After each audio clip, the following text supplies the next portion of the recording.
interessante um outro tipo de literatura que tem até a ver com especulativa, mas chama de realidade alternativa. Eu acho um barato, cara. Tem pouco, né, cara? Isso, acho que deveria ter mais, assim. O que teria acontecido se, sei lá... Isso é muito legal, Isso é muito legal. Eu acho muito bacana. Eu sou louco por esse tipo de coisa. Infelizmente, não tem muitas coisas, nem muitas coisas boas aí no mercado, assim, né? Tanto de audiovisual quanto de livro, mas até fica até a pergunta, se alguém conhecer um livro aí, manda pra gente. Pô, tem o do K. Dick lá, se o eixo tivesse ganhado a guerra, cara. Sei, cara, então, cara, aí que eu não queria ter entrado. Porque, não queria entrar nessa, não.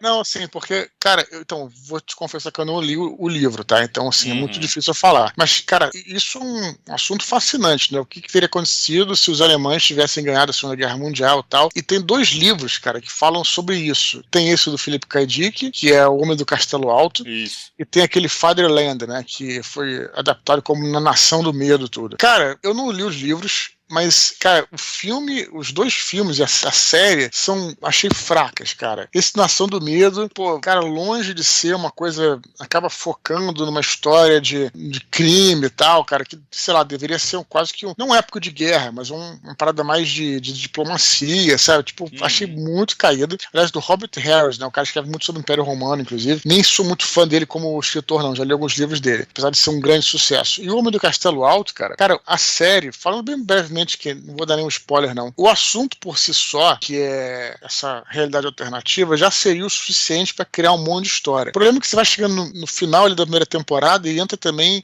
uma questão de ficção científica, que são universos paralelos, cara, sabe? Então fica muita confusão, cara, sabe? E aí a série começa a se perder, a produção não é tão boa. Aí depois quando começa a aparecer os nazistas que existiram, eu tenho um problema grave com isso, porque depois que eu vi a queda, os últimos dias de Hitler, né? Aquele filmaço lá, alemão, não sei se vocês viram. Cara, puta, você tem os alemães fazendo, né, os personagens históricos, né? E os caras são imbatíveis, meu irmão. Sabe? Tipo, o cara que faz o Hitler lá, o Bruno Hans, né? Bruno Santos. Meu irmão, o cara é o definitivo.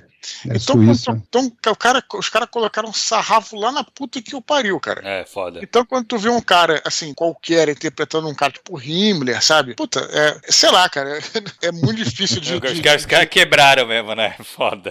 Cara, é muito difícil, cara. Até porque é difícil você ouvir o cara falando inglês, sabe? Tipo, então assim, cara, então a série, quem gosta, porra, maneiro, eu sempre falo isso, né, cara? Mas enfim. Ó, Dudu, eu não li o livro, e a série, pra te falar que eu não vi, eu vi só o primeiro episódio, cara. Eu já não gostei. Então nem dei sequência. Não lembro, cara. Eu lembro que eu vi até, não tinha nem... Eles lançaram, vocês liberaram o primeiro episódio antes. Eu assisti, eu já não gostei muito, cara. Aí eu já nem dei sequência. Agora, o livro, ele é muito falado, né? É que eu não sou muito fã do Philip K. Dick, cara, escrevendo. Eu sei que agora eu vou ser exorcizado. Aí a galera vai querer me matar, né, velho?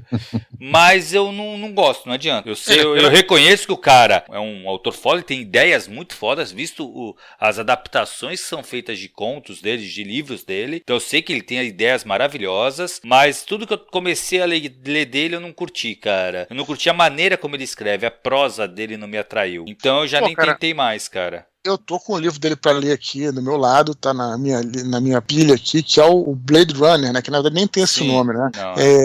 Mas eu nunca li nada dele, então não posso falar, né? Não vou cometer esse negócio de falar. Mas os filmes, eu já achei, assim, né? Alguns filmes foram muito bons, mas do livro pro filme, cara, não dá pra você julgar. Não dá. Tem o clássico do clássico que eu adorava, que era o Vingador do Futuro, né? Animal o filme. Aquele primeiro, né? Tu viu lá dele com o Schwarzenegger?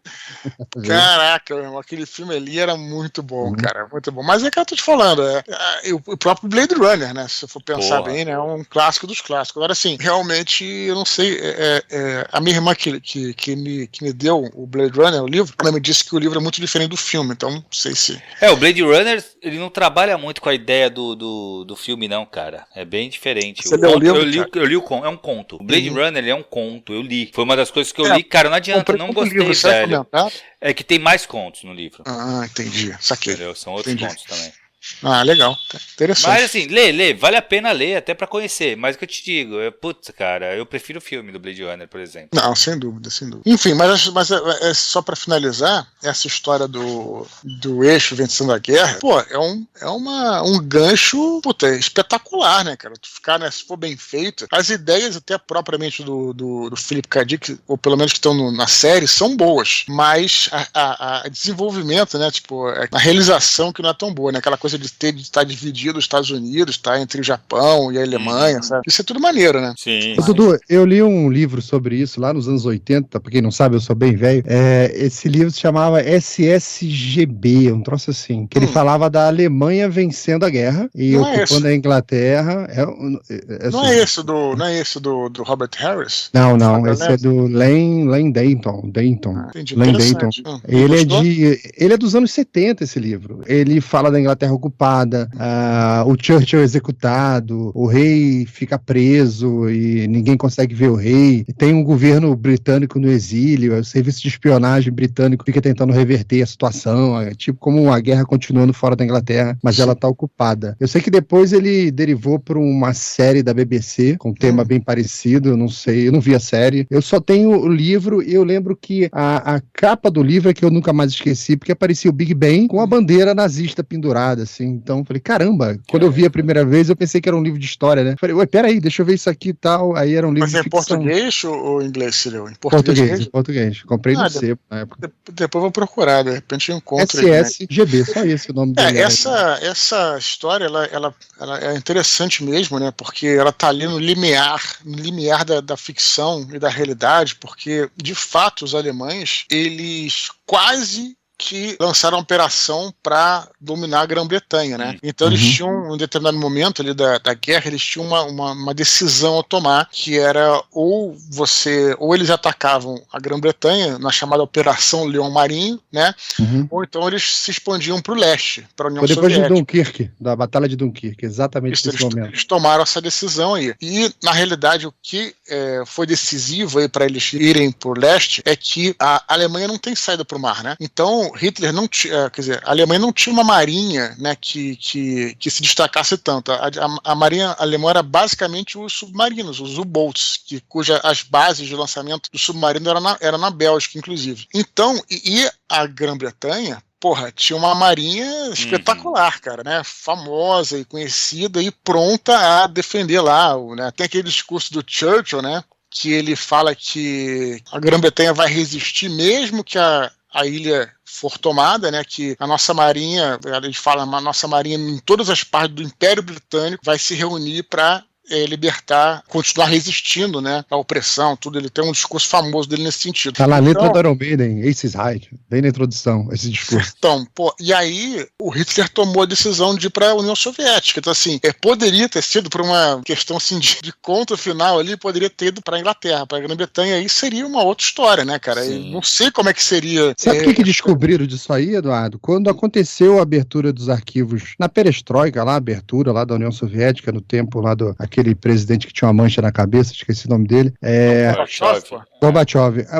Os americanos foram para o arquivo de Moscou, que ficou aberto durante um período, e eles copiaram muita coisa e estão até hoje lançando livro lá nos Estados Unidos por causa desse período. Eles descobriram o seguinte: quando eles venceram ali a Batalha de Dunkirk, que tem até um filme, que a Inglaterra praticamente ficou com todo o seu material bélico preso na praia da França, eles estavam lá só tentando salvar os soldados. Tem um filme, né? Tem um filme.